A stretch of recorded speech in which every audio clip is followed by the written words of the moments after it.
back again. How are you enjoying their lunch? Thank you so much, Lorain County Community College, their culinary department. I see the mac and cheese is leaving. Amen. Well, it's this time. Well, first of all, I want to say, give yourself a hand. There's so many dynamic leaders. There's so many dynamic elected officials in this room. We just, as the three organizations that came together, DEM 101, none other than our own state rep, Joe Miller, and also the people that has my heart, the Lorain County Democratic Women's Club.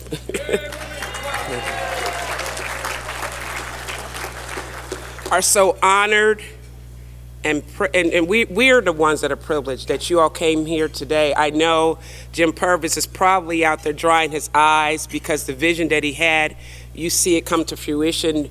We did not do this. Honestly, this was not the DEM Women's creation. It was the creation of Jim Purvis and Joe Miller, and they asked some women. You know, it takes some women to come together and support their ideal and vision and their team, the DEM 101 team, and a Joe Miller's, State Rep Joe Miller's team to bring this together. Amen. So at this time, I'm going to read a short bio. It's short, I think is really a synopsis, just a few sentences, on our keynote speaker, none other than Minority Leader Allison Russo. She's the Ohio House Democratic Caucus, of the Ohio House Democratic Caucus. She is currently serving her second term in the Ohio House Representative District 24, which is portions of Columbus and its western suburbs. Leader Russo brings a practical approach and evidence-based solutions to the critical issues facing Ohio. I ask you to put your hands together for our representative, Allison Russo.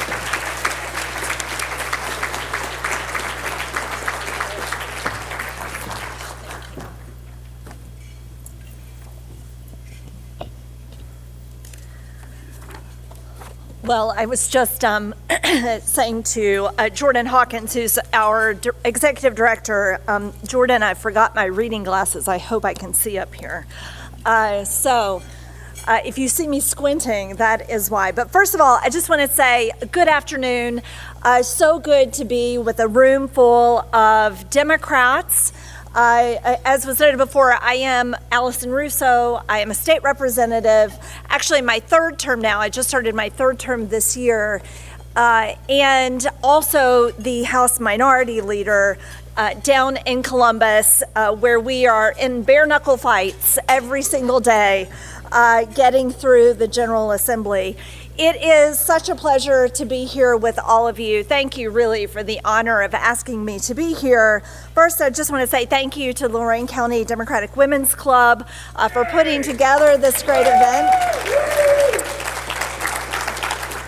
My friend and colleague, Joe Miller, who I think I got voluntold to come and be on panels and speak, but thank you. I appreciate the honor of you inviting me. And of course, the Democrats one-on-one organization, Jim Purvis in the back, who I know was the brain and thought behind this. Jim actually came to our House Democratic retreat over the summer and spoke a little bit about his book and the Democratic Creed. And before I get too far in my speech, I do just want to say a thank you. We've got staff here at this facility who have done a tremendous job putting together the food, and they're going to be working during the speech. But let's give the staff here a round of applause.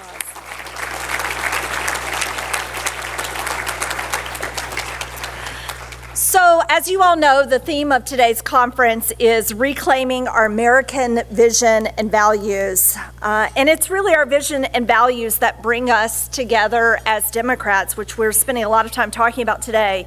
And as Jim asked in Democrats 101, he says, what exactly is a Democrat? And you may get that asked that question as well back in your community. And I think to each of us here, that answer is different because we all share different professional backgrounds, we have different life experiences, we may have different viewpoints on certain issues going on in the world. For example, I grew up not in Ohio. I'm actually an Ohio transplant. I grew up in the South, where I was raised by a single mom in a small working class town. I studied in Mississippi and Alabama and went on to the East Coast to finish my education. My husband, Brian, was in the military, so I spent years as a military spouse and working in a military environment.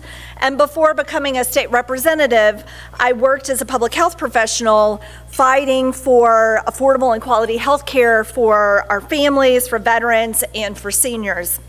And also, I'm a working mom of 3 amazing children. And all of that may be different from your experiences, but it shapes who I am today. But how did it make me a Democrat? Well, for me, there's a common thread that has helped me personally connect with the vision and values that come with, at its core, being a Democrat. The idea that we are all equal, no matter our geographical or economic background. The idea that this country is for all of us, not just a select few. And the vision that the role of government is to do good for people and protect the fundamental freedoms of everyone, no matter what you believe in. And most importantly, the idea of people first. And that's what it means to me to be a Democrat. And throughout American history, Democrats have been there to help lead the country out of darkness and to lift up the people in hopes of building a better tomorrow. To put people first. We saw this after the Great Depression and through World War II with the New Deal when it was FDR. The civil rights movement was championed by JFK, and that legacy was later carried out by LBJ. And after the scandal of Richard Nixon and Watergate, it was Jimmy Carter. And following the economic crisis and the Great Recession, it was Barrack Obama. And today, following the ultra MAGA administration of that former guy, it's Joe Biden, who's helping piece this country's people and its economy back together, fighting for the people and what is right, and protecting freedoms, no matter the cost. That is what it means to be a Democrat.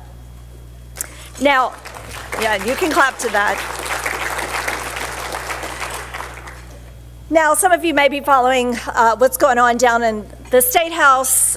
So I know ever so slightly what President Biden is going through as he's trying to clean up someone else's MAGA mess. Down at the State House, we refer to that as the Crybaby Caucus. So this year, coming into this new General Assembly, House Democrats were faced really with a not so promising legislative picture. I will tell you, after election night, there were more than a few of us thinking, do we really still want to do this and go back down to the State House? But then the Speaker-elect, the presumed Speaker-elect, he was making his ultra MAGA agenda very clear. He was going to move fast and furiously to shred our state constitution, pass an undemocratic, unpopular, unfair restrictions on ballot initiatives that would take away Ohioans' voices. By the way, we are still fighting that every single day today. And our right to decide what matters at all costs. He was making that very clear. He would prioritize a tax shifting bill and what I call a black hole bill, he calls a backpack bill, that would have stolen billions of dollars from our public schools and local governments. And he was going to prioritize legislation that instigated these needless culture wars, targeting our LGBTQ plus community in the name of scoring cheap political points. That is not putting people first. So we saw an opportunity as Democrats, and we took it. And we capitalized on what was playing out nationally. You were probably watching it in Congress as they were taking their speakers' votes. Well, that same disarray was happening down at the State House as well in the Ohio House.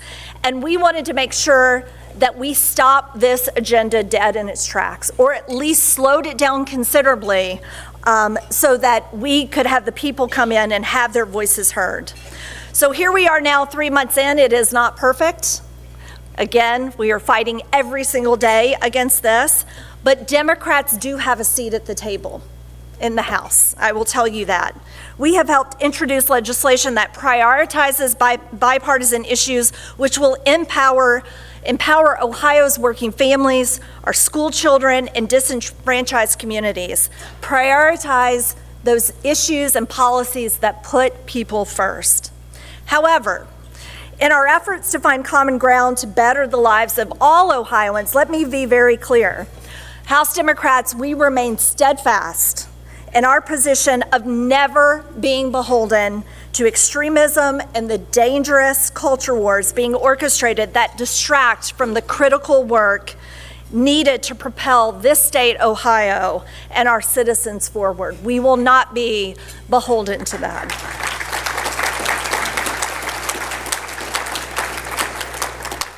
And it's in that fight where I firmly believe that Democrats, we find our strength around the fundamental belief that our purpose is to stand up for what's right and to call out what is wrong. And we believe it is right to fight for the freedom to make private and safe healthcare decisions concerning a woman's own reproductive choices. We feel it is right to feel safe and secure in your own communities. And it's why we fight for common sense gun safety measures that will keep our schools and our children safe, even when it feels impossible in the current political environment. I get asked this question all the time. Why do you keep introducing these bills when you know the Republicans are never going to hear it? Because it matters, and we have to do it. Our population, our children, our people, our communities, they deserve to see us fighting for that, and we will move the ball forward on that issue. And we believe that it's right to freely and fairly vote for everyone in our communities. We want you to have access to the ballot box. And if you attempt to take that away from us, if Republicans attempt to take that away, we will fight you to the very end. So in the House, under my leadership and the leadership of many of our members, Democrats one-on-one have condensed their values and vision into the Democratic Creed. And we've talked a lot about that today. But this General Assembly, we've spent a lot of time as House Democrats talking about what are our values and vision. And we call this our People First agenda. Now, some of you may be asking, well, what does it putting people first really mean? And to answer that question, we go back to those fundamental values. And we call them a little different, but they align very much with what we've been talking about first. It means that we are working to ensure that all Ohioans, no matter your race, gender, or economic status, you have the freedom to be who you are, you have the dignity of a safe community and a secure job, and you have the opportunity to thrive. People First means building an Ohio we all deserve, where elected officials aren't just politicians who get to pick their voters, but they are public servants who answer to the voice of voters. We are people who should be working to bring people together to overcome challenges and achieve positive change. Being People First means creating an Ohio that meets people where they are, where no one is unseen, unheard, or uninspired to reach their greatness.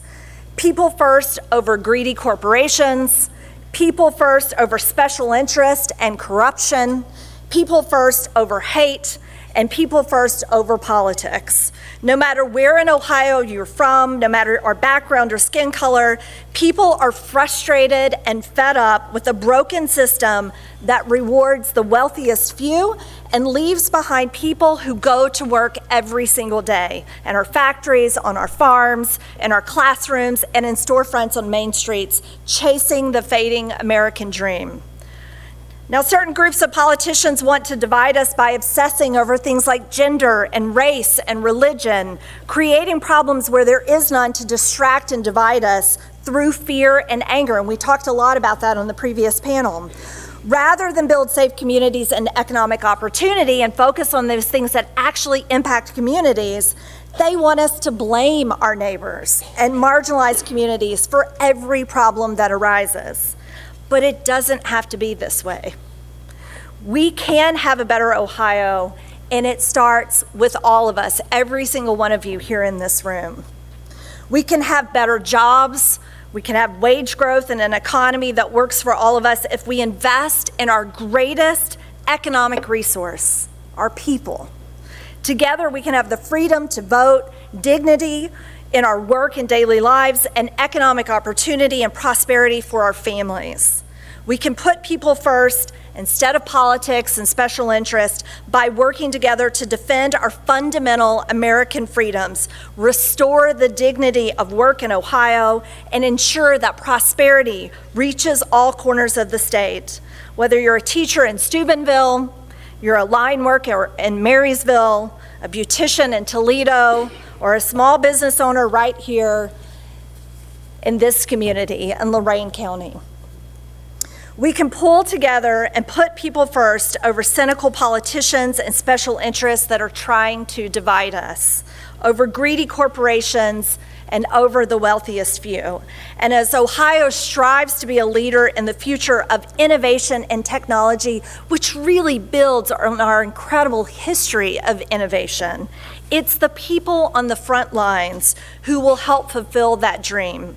People who are already here, people who are thinking of leaving because of diminished opportunities and freedoms, we want them to stay here. And people from outside the state looking for the opportunity to get ahead. A People First agenda is built on top of these three incredibly strong pillars that truly defines what it means to have democratic values, what it means to put people first: freedom, dignity, opportunity. Three things that individually mean different things to different people, and that's okay. But together they are the key to Ohio's future, a better Ohio that starts with all of us. Freedom is the belief incorporated within fighting for our fundamental rights, a value that brings our communities, our tribes, our people together. It shows that you are not alone. In fact, you have a family who shares your values of love, empathy, and support. This is the dedicated belief that our fight is aimed at protecting the freedom of all Ohioans to vote, to choose, to live, to learn, and to love, to ensure that the freedom to live safely and to economically prosper in their own communities, to build an Ohio where we are all seen. Dignity. Dignity is focused on the values of building an Ohio we all deserve. Dignity means good jobs, fair wages, and suitable health benefits. The dignity found in the American dream of safe and affordable housing, where we each have a chance to reach our potential. The dignity that comes with a high quality and honest education our public schools provide, opening their eyes to the world and to America's full and complete and very complicated history, making us all better citizens in the end. Opportunity. Opportunity is centered around the ideal that Ohio must invest in its most valuable resources that will lead this state forward. Again, it's our people. That is our most valuable resource. House Democrats believe this can be done by meeting people where they are and supporting them through good times and through bad times. That means investing in workers, families, teachers, and students, schools, and communities so that they can each have the opportunity that they need to succeed. When we invest in people, we create a better tomorrow that offers economic opportunity for everyone. Freedom, dignity, opportunity, the three pillars of People First. The People's First agenda is not just aspirational, though. It is not just words that make us feel good. It's a plan. And most importantly, it's a promise that we as Democrats are going to fight for Ohioans and do what is necessary to pave a road ahead for an economy that works for everyone. And that means legislation that rebuilds Ohio, The recent transportation budget that we got to pass last week, and Democrats, by the way, had a lot of input into it, shows that we are passing legislation that creates jobs, connects the workforce to the work site, and improves our roads and bridges all across the state and in all communities. But while we are literally rebuilding Ohio, we must also figuratively rebuild it as well. The First Energy corruption scandal and the recent householder indictment, they highlight the need to rebuild our broken political system, to close those dark money loopholes, and to cut off the special interest reach from our democratic process. Legislation, by the way, that Democrats have been fighting for, and you better believe that we're going to continue fighting for this. People First means funding our future by investing in initiatives for children and teachers and families. Programs like fully funding, finally, our public schools, teacher retention programs, and making college affordable. And not universal vouchers, but universal free lunch meals for our students, legislation that Democrats are fighting for. People First means that we are planting the seeds for better paying jobs by investing in our workers. And shout out to our members of labor who are here today as well. And that means that we must raise the minimum wage, we must fight for equal pay for equal work, and we must fight to get our veterans in the workforce after they come home from fighting for us. Legislation that Democrats are fighting for right now. And People First means raising our families up, no matter their zip code, no matter where they're from. For Ohio to be a welcoming state for both economic development and those in need, we must fund those projects that are key economic drivers within our communities. Things like affordable housing and investing in affordable and quality childcare.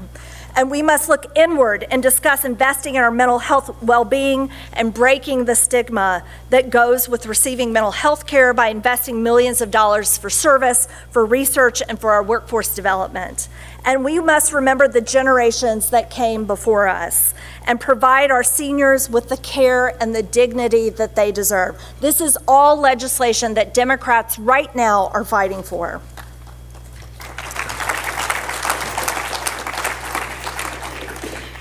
And finally, as House Democrats push forward our People First agenda, Ohioans and the nation will see that when we stand up and we fight for our beliefs, we create a better tomorrow that offers economic opportunities for all. Our policies win hands down every single time. A better tomorrow where everyone has the right to freely and fairly vote. A better tomorrow where you can be who you want to be and you can love who you want to love. And a tomorrow where the choice over your own bodily autonomy is yours and no one else's. And a better tomorrow for everyone, because that's what it means to be a Democrat. Thank you.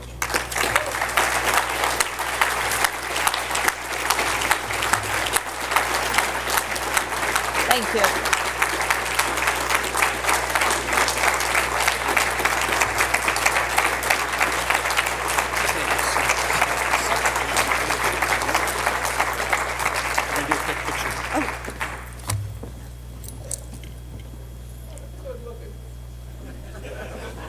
Thorn between two roses. There you go. Thank you. Thank you, Leader Russo. Thank you, Inez. I appreciate y'all being here. Yep. We have come to another point in our program where we're going to be recognizing some people. And some of you are wondering, like, we elected you to be a state representative. What is this that you're doing? And what happened was the 2020 election for me. I watched us go from winning seats as Democrats in the House to losing seats in the House. And so I said, well, maybe we just need to get that message out and we need to work with the candidates. So I went ahead and after meeting Jim, reading his book, did some soul searching and having looked at some of the losses that we took and why, listening to some of the different candidates, I realized that our message just wasn't there. that our identity was forgotten and we couldn't explain it to everybody that we would run into so that they would be convinced to vote for us. And so I went ahead and bought a bunch of books. And I gave them to my colleagues. I gave them to Allison and everyone that was running. And I said, hey, tell me what you think about this. Now, when you get down to the State House, everything's busy. Like, we are going 100 miles an hour. And a lot of my colleagues didn't have a chance to read it. Hey, we've already won our seats. I'll get to it when I get to it. So I asked our new leader, and I'm very proud of our new leader, if I could bring Jim to the training. And I asked our director, Jordan Hawkins, who is, you have met and did an amazing job on the panel. I said, hey, yeah, give him a round of applause. And to all panelists who were amazing so far. The best is yet to come, isn't that right? And so I asked him, I said, hey, can I bring Jim in and can I give him a book? And can we just have a little bit of time to talk about this? And they did. And I was pretty excited because now going into 2022, right, election, we've got candidates that got a message, but we still struggled. And I looked at the results after November 8th, and I did the same thing. I'm like, oh, now I'm going to be with like 7 less members, and we're already in the super minority. So I bought more books. And on Christmas Eve, I'm at the post office in, where did I drop those off? I think it was by Gahanna, because I was out at Blacklick, so I went to the closest post office, and I mailed out 78 more books with handwritten notes and a letter and saying, please, did anybody get any of those? Is there anybody in here that got a book from me that I sent? Yes, a few. And I said, hey, I'd love to know what you think about this. Now, that wasn't enough. So Jim and I said, we've got to get them together. We've got to get everybody together to talk about this. And we need to start getting local county chairs and the Democrats at the closest level to the ballot box interested in discussing this together and moving forward. And so we started making calls. Thank you, Abe and Adam, for helping with that. And we made calls and more calls and more calls. We said, come to this. And we put this on. And it first started, and what I'm here to recognize are the counties and the political parties that have, or Democratic parties, that have adopted the creed. Officially said, yes, this is going to be our core foundational values, that we are going to start rebuilding our party in Miami County or Henry County or Meigs County, Lucas County, all the counties across the 88 counties across the state. And the first one, I'm very proud, is Karen. And Karen Prelip, yes. You want to know where this came from? Karen's basement. But she's got a lot of cooking stuff down there, so we were very happy to go have food and wine down in her basement. In Huron, the Huron County adopted it. And next, and this is every bit of credit to Inez and Sharon.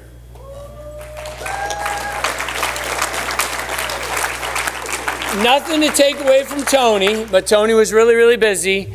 And Inez and Sharon and I strong-armed him at a meeting. We just said, hey, we're going to take a vote. And he's like, we're going to do what? And it was amazing. It was amazing how many in our county party said, I've heard of this. These values make sense. Let's start now. So thank you, Lorraine County. Moving on. We have Lori, you've had her on a panel, Chairwoman Simpson from Miami County. Thank you, Miami County. Where you at, Lori? Lori, what's the next county that we're going to get near you? Shelby. Shelby, all right, all right. Then we have Logan County, Joe Reed. And thank you, Barbara Grant. Logan, anybody from Logan County here? Is Joe Reed here? All right, he's with his brother Lou singing. So, moving on, Wood County Chair. I know Mike's here. No, he had to go? He was. I know Mike was here.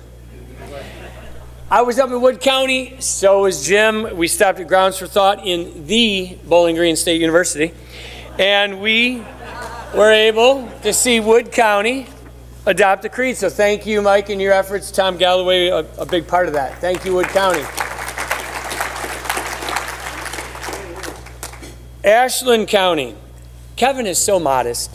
He ran for state house, and he's like, we're good. Just let us know that, let everybody know that, we totally agree with this. This is all he gave us, but you ought to check out his website. The Ashland County Dem website is amazing, and it looks like it could be an extension of Dems 101 We Believe's websites. It's impressive, and they did that all on their own. No coaxing by us. Clark County, is Chair Austin Smith here? No, I'm here to represent. All right, and again, your name? Libby Banyan. Libby Banyan. So Libby's here to represent. Thank you for coming from Clark. Libby, the county next to you think you can get? Well, Greene and Montgomery's right beside us. Greene and Montgomery it is. And I think, is it Kim and Greene? Who's in Greene? Kim? No, who's in Greene County? Yeah, Kim is from Greene. Yes, we're getting Greene County. Greene's going blue. All right, here we go. Wyandotte County, Chair Craig Schwartz. Where you at, Craig?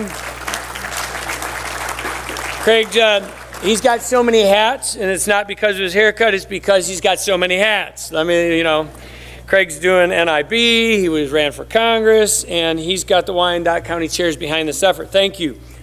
Paulding County, here we go. All right, I love a natural pick.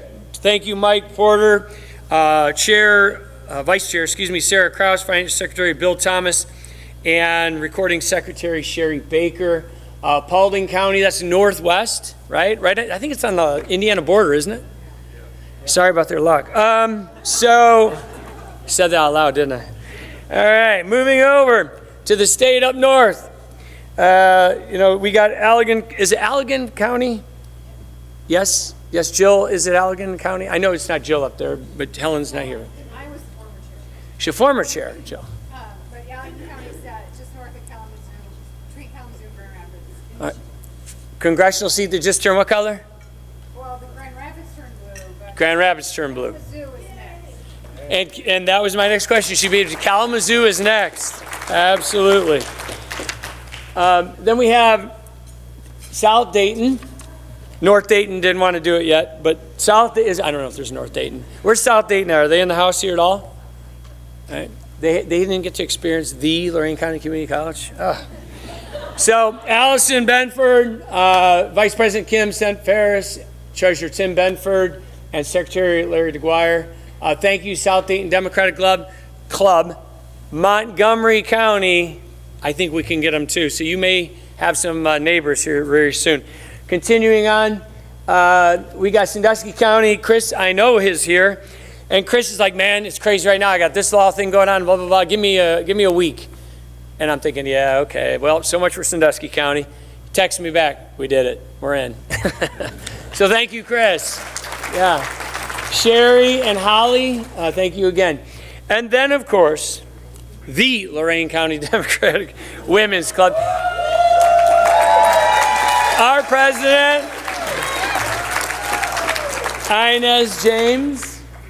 And, everybody's like, what's up with the? You go down to Columbus, and you have to put the in front of everything, or at least the Ohio State University. So now I patronize the heck out of it, and it's the everything. So thank you to those. Now, how many are here in a county that has not adopted yet? If you get tackled on the way out the door, you'll know why. We implore you, we beg you, we humbly ask you to pass the word. This is not, you're not swearing allegiance. I'm not coming down with the 10 Commandments. Jim didn't just get done carving them. I promise you, these are the start. This is the talking points. Our House Democratic Caucus, and our leader, Allison Russo, has put together what works for us, for the House Democratic Caucus, and those three key terms, and the putting people first, and the messaging. These are underlying values that should go to the messaging of your county that fits your people, but has the underlying values that we all agree and aspire to today. So with that, I am going to turn it over to the president of the Lorraine County Democrat women, one of my favorites, Inez James. Hugs the bow. Somebody told a joke once. They said, it wasn't about Joe, but I'm going to use Joe in the joke. They said, if you're ever in a fight with Joe and there's the bear, you better help the bear. Well, we're gonna move. We're doing a good on time. So I don't know why I came up here, because now it's time to get our next panelist started. You guys ready for an afternoon of more great discussions, great information? We want to feed our body, our soul. We want to just drench it into you. We want to be like a sponge, because what you are getting, we want you to take all of this back to your cities, your homes, your families. We know some of the hardest people to talk to about being a Democrat or getting them to vote is family members. Amen? So we want to make sure that this information is getting down deep in you. You are the seeds are out here, and we're going to send you back out. So you come in to get the information, but you go out to share it. So that's what we're here to do. But first, before I announce that, please let's just give another hand of applause for our keynote speaker. Awesome. Thank you. Thank you. You're not hearing those words through someone else. You're hearing them right here, what's going on at our state house. And it's so important that we hear what's going on and that you are fighting so hard for the things that we value as Democrats, because we're working hard here on the ground. But when we hear those echoes of what you guys are fighting for, we know we need to keep fighting. Amen? Amen. So at this time, we have in the main room here is Ohio, a red state. Our moderator is Dennis Willard, who's the president of the Precision Media and Public Relations. That's what it says, Precision's Media and Public Relations. David Pepper, who's back here with his book. Make sure that is he here with his book? Yeah, he is. Okay, make sure that we also, like I said, our vendors are here, that we patronize them. David, I want a book when I get to, oh, there he is. I'll take a book. And then we had Joe, and I want to say this, is it Rithoff? Did I say it right? Rithoff. And then Jeff Crossman will be here in this room, in room 117. Are we more than a political party? The moderator is Paul Kendrick, author and executive director of Rust Belt Rising. The panelists would be Deb Simaka. Okay. I said it right. Jim Purvis, our author, and also Liz Walther, our city chairperson for the Ohio Democratic Party. We have petitions for Wood counties, or anybody from Wood County can take petitions for the ballot. Okay. Can you ask that? We have petitions here from Wood County. Is anybody here from Wood County that can take petitions